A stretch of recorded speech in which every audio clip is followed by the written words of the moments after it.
Every excuse you make is a vote against the person you're trying to become. And here's the disturbing part: psychologists have proven that people who habitually make excuses develop what's called learned helplessness, a mental condition where your brain literally stops believing you have control over your life. You're not just explaining away your failures, you're programming yourself for permanent mediocrity. By the end of this video, I'll show you the exact mental framework that eliminates excuses and forces accountability in under 72 hours. But first, you need to see what your excuses are actually stealing from you. Let me show you what's really happening when you make an excuse. You missed the workout, you didn't make the call, you skipped the task, and instead of owning it, you create a story. I was too tired, I didn't have time, it wasn't the right moment, and that story feels true, it feels justified. But here's what you're actually doing: you're protecting your ego at the expense of your growth. Because when you blame circumstances, you're saying you're not in control. And if you're not in control, you don't have to change. You get to stay exactly where you are. And your brain loves that, because change is hard, and excuses are easy. Here's what nobody tells you about excuses: they're not explanations, they're defense mechanisms. When you fail to do something you said you'd do, you experience cognitive dissonance. The gap between your self-image and your actions creates psychological discomfort, and your brain has two ways to resolve it. Option 1, admit you didn't follow through and commit to doing better. Option 2, create a narrative that absolves you of responsibility. And option 2 is easier, so that's what most people choose, over and over, until excuse-making becomes their default response to any form of failure. Now here's the brutal part. Every time you make an excuse, you're reinforcing a neural pathway that says, "I'm not responsible for my results." You're training your brain to see yourself as a victim of circumstances instead of the creator of them. And the more you practice this, the more automatic it becomes, until one day, you can't stop. Every setback has an external cause. Every failure has a justification, and you've completely lost the ability to take ownership of your life. You're not living. You're explaining why you can't. Let me tell you what excuses cost you. First, they cost you respect. People can smell excuses. They might not call you out, but they notice. And every time you explain away a failure, you're signaling that you're unreliable, that your word doesn't mean anything, that you're someone who talks but doesn't execute. Second, excuses cost you self-trust. Every time you let yourself off the hook, you're breaking a promise to yourself. And when you break enough promises, you stop believing in your ability to follow through on anything. You become someone who can't even trust themselves. Here's the shift that changes everything. High performers don't make excuses, not because their lives are easier, not because they have fewer obstacles, but because they've adopted a fundamental belief: they are 100% responsible for their results, not their circumstances, not other people, them. And that belief is liberating, because if you're responsible, you have power. If circumstances are responsible, you're helpless. So they choose responsibility, even when it hurts, even when it's not fair, because responsibility is the only path to change. Now here's what's actually happening in your brain when you make excuses. Your prefrontal cortex, the part responsible for rational thinking, creates narratives to justify your behavior. It's trying to maintain your self-image as a good, capable person. But when you consistently choose excuses over accountability, you're weakening your locus of control. That's the psychological term for your belief in your ability to influence outcomes. People with an internal locus of control believe they shape their destiny. People with an external locus of control believe life happens to them. And guess which group achieves more? Here's the framework. There are only two types of responses to failure: excuses and ownership. Excuses sound like this: I couldn't because, it's not my fault that, if only this hadn't happened. Ownership sounds like this: I didn't prioritize it, I chose not to, I'll do it differently next time. Notice the difference? Excuses place the power outside of you. Ownership brings it back in, and power is the only thing that creates change. But here's the trap. Most people think ownership means being harsh on yourself, beating yourself up, drowning in guilt. But that's not ownership, that's self-punishment. And self-punishment doesn't create growth, it creates shame. Real ownership is neutral, it's factual. I said I'd do this, I didn't, I'm responsible. What can I do differently? No drama, no self-flagellation, just clarity and commitment to adjust. Now let me show you what the no excuses rule actually means. It means when you don't follow through, you don't explain it away, you acknowledge it. I said I'd wake up at 6. I didn't. That was my choice. Full stop. No, but I was tired. No, but I went to bed late. Because those aren't reasons. They're excuses. And excuses keep you stuck. But when you simply acknowledge the gap between commitment and action, you create space for change. You're not defending the old behavior. You're identifying it. And identification is the first step to elimination. Here's what happens when you stop making excuses. First, your self-awareness skyrockets. You start to see patterns. You notice how often you blame external factors. You realize how much control you've been giving away. Second, your accountability increases. When you can't hide behind excuses, you're forced to either follow through or admit you chose not to, and that honesty is uncomfortable. But discomfort is where growth lives. Third, your results improve,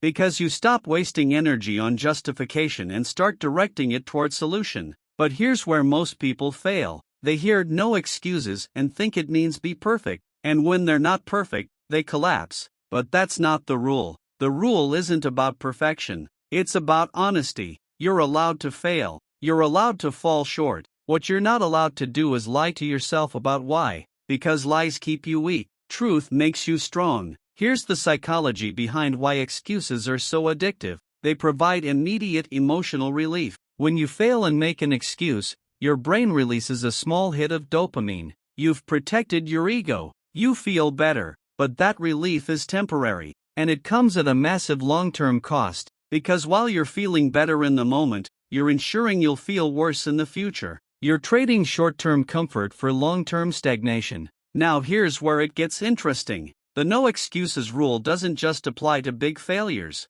It applies to every micro decision. You said you'd drink water first thing. You reached for coffee instead. That's a broken commitment. You don't excuse it. You own it. I chose coffee over water. Sounds insignificant. But these micro commitments add up, because your brain is always watching. And if you let yourself off the hook on small things, you'll let yourself off the hook on big things. Integrity is built in the details. Let me give you the science. Stanford psychologist Carol Dweck discovered that people fall into two categories: fixed mindset and growth mindset. Fixed mindset people make excuses because they believe their abilities are static. If they fail, it means they're not capable, so they protect their ego by blaming circumstances. Growth mindset people take ownership because they believe abilities are developed. If they fail, it means they haven't learned the skill yet, so they seek feedback instead of making excuses. And guess which mindset correlates with success? Here's the shift you need to make. Stop asking why didn't this work, and start asking what can I control next time.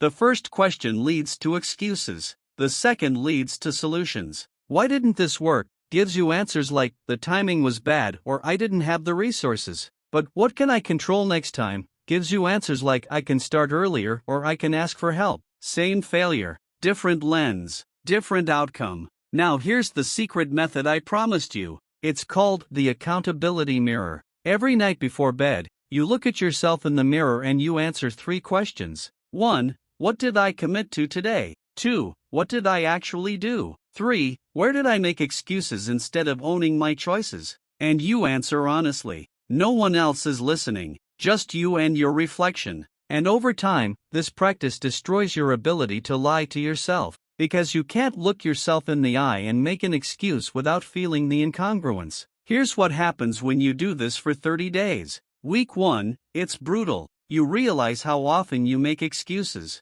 how often you let yourself off the hook. It's uncomfortable. Week 2, you start to catch yourself in real time. You're about to make an excuse and you stop. You choose ownership instead. Week 3, the excuses start to feel foreign, like they don't fit anymore. Week 4, ownership becomes your default. You don't need the mirror anymore. It's who you are now. But here's the part most people miss. The no excuses rule isn't about being hard on yourself. It's about respecting yourself. When you make excuses, you're treating yourself like a child who can't handle the truth. But you're not a child. You're an adult. And adults take responsibility. not because it feels good, but because it's the only way to grow, and growth is the only way to become the person you're capable of being. Here's what elite performers understand: excuses are expensive. Every time you make one, you're paying with your potential. You're trading what you could become for what's comfortable right now, and the price compounds.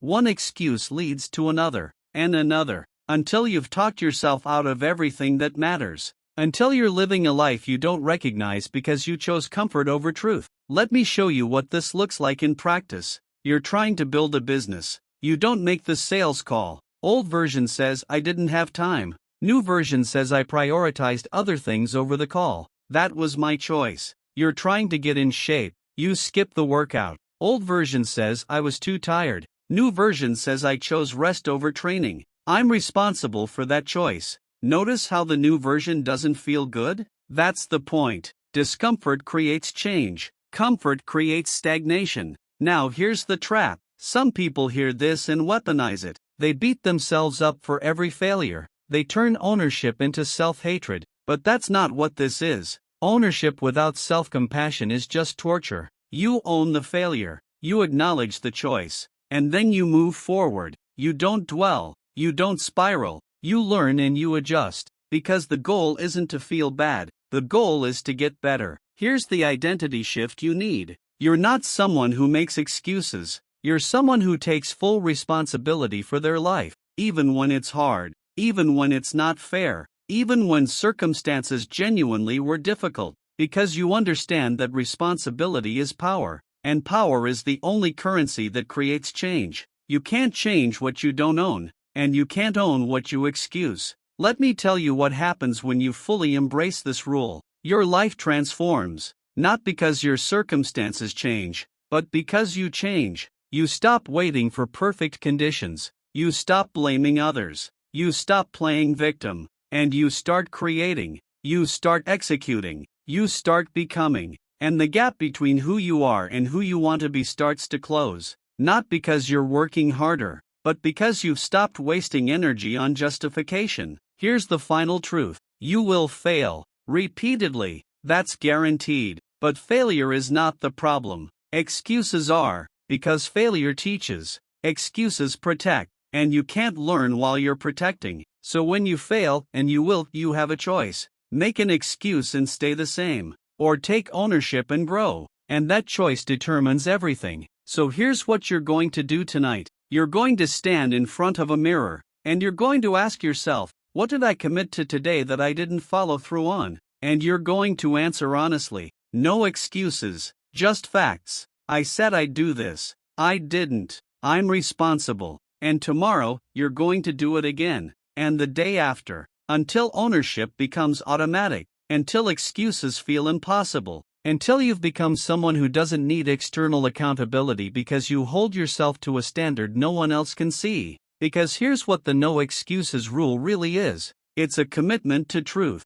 to radical honesty with yourself, to refusing to hide behind narratives that keep you small. And when you live by that commitment, you become unstoppable. Not because you never fail, but because failure can't stop you. Because you own it, you learn from it, and you keep moving. The excuses end now. The ownership starts today. And the person you become on the other side of this shift is someone you won't recognize. Someone who doesn't need permission, who doesn't need perfect circumstances, who doesn't need anything except the willingness to own their choices and act on their commitments. That's who you're becoming. One honest moment at a time. No more excuses, just results.